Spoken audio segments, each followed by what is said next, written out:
अस्सलामुअलैकुम दोस्तों, ये जो इमरान खान है ना, मानी खान, ये पागल हो गया है। इसने असम्बलियाँ तोड़ दी हैं। ये वज़ीर आज़म नहीं रहा, निगरान वज़ीर आज़म है।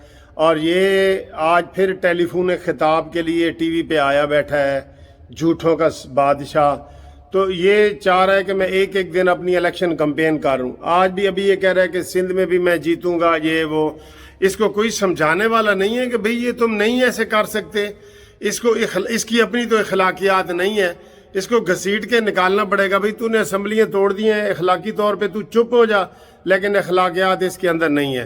वक्त ये लाइव जो है ना प्रोग्राम चल रहा है और ये मानी उधर बैठा है। ये देखें वो जी, ये बराह रास्त चल रहा है, ये लाइव प्रोग्राम चल रहा है। और मैं ज़मीर फरोशों को फलाना जेल में डालूंगा। जेल में जाने के बेटा जी 13 दिन आ गए हैं, ठीक है ना। और ये देखें ये लाइव बैठा है। इसको कोई समझाने वाला है कि भाई तुम नहीं कर सकते, ये अब जो अच्छे हथकंडे ना करो, इससे तुम्हारी इज्जत में इजाफा नहीं होगा। ये अपने तौर पे कैंपेन चला रहे हैं कि मैं जनाब ये कैंपेन चला के तो मैं 2-3 दिन जितने रह गए हैं ना इसके, हर रोज़ मैं इधर कैंपेन चलाऊंगा। तो इसके ऊपर पाबंदी होनी चाहिए। और मैं ये चाहता हूँ कि इसके खिलाफ जो है ना अदालत में जाना चाहिए कि ये इमरान खान अब ये वाला इलेक्शन कैंपेन टीवी के ऊपर नहीं चला सकता। इखलाकियात में तो ये है ही नहीं कि इखलाकी बात करे। अब इसको खुद शर्म आनी चाहिए कि परसों की तूने असम्बलियाँ तोड़ दी हुई हैं, तो तुम ये नहीं कर सकते।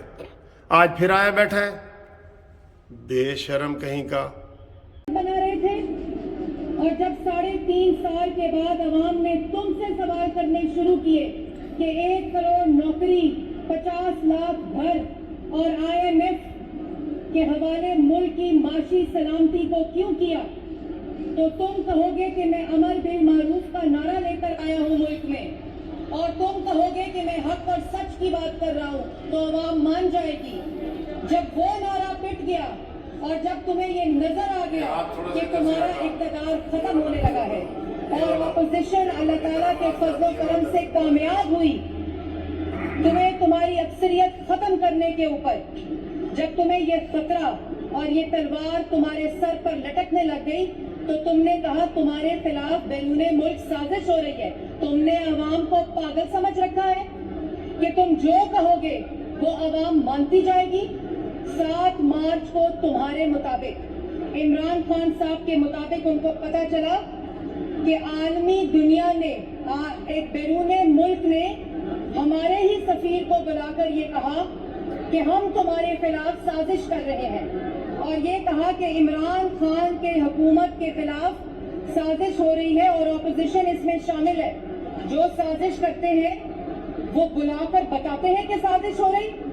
और तुम्हें 7 मार्च को पता चल गया था, तो 8 मार्च को अदम एतमाद की तहरीक क्यों जमा की स्पीकर ने?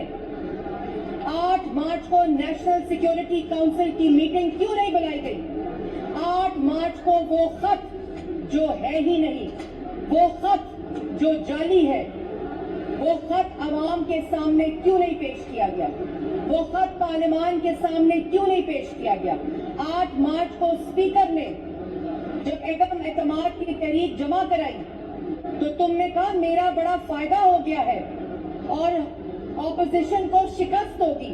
और जब दिन करीब आते रहे, तुम्हें पता चलता रहा कि आप अपनी अक्सरियत खो बैठे हैं। आपके अपने एलाइज और आपकी अपनी जमात के अरकान आपको छोड़कर जा रहे हैं, क्योंकि 3.5 साल की नालायकी, नाअहली, अवाम को लूट मार, आटा, चीनी, बिजली, गैस, दवाई चोरी, तुम्हारी चोरी, तुम्हारे कार्टल्स और माफिया की चोरी, तुम्हारी लूट मार को एलाइज और PTI के वो अरकान जो अपनी कॉन्स्टिट्यूएंसीज में नहीं जा सकते थे, उन्होंने तुम्हें छोड़ा और तुमने कहा बैरूने मुल्क साजिश हो रही है। और जिस तरह वोटिंग की डेट करीब आती रही, तुम्हें पता चल गया था कि तुम अक्सरियत खो बैठे हो। आपको पता चल गया था अवाम आपको मुस्तरद कर चुकी है। आपको पता चल गया था कि 22 अरकान आपको छोड़ बैठे हैं। आपको पता चल गया था कि अरकान एलाइज आपको छोड़ बैठे हैं। उस वक्त तुम्हें याद आया कि वो जो खत था उसमें साजिश थी।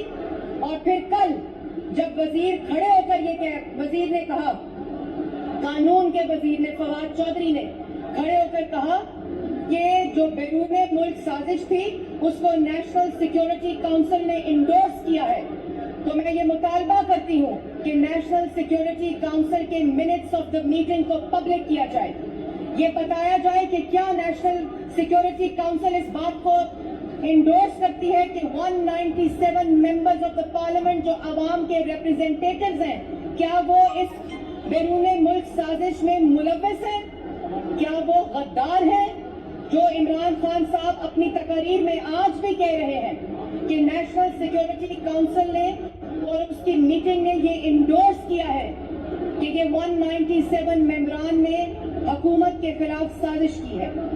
اور ایک اور بات کہ اگر عالمی ملک یہ چاہتا تھا کہ تم وزیر اعظم نہ رہو، اور اگر یہ چاہتا تھا کہ آپ کی حکومت ختم ہو جائے، تو آپ نے تو اس کی سہولت کاری کی ہے، آپ نے تو اپنی حکومت خود ختم کی ہے، آپ نے تو خود استعفیٰ دیا ہے۔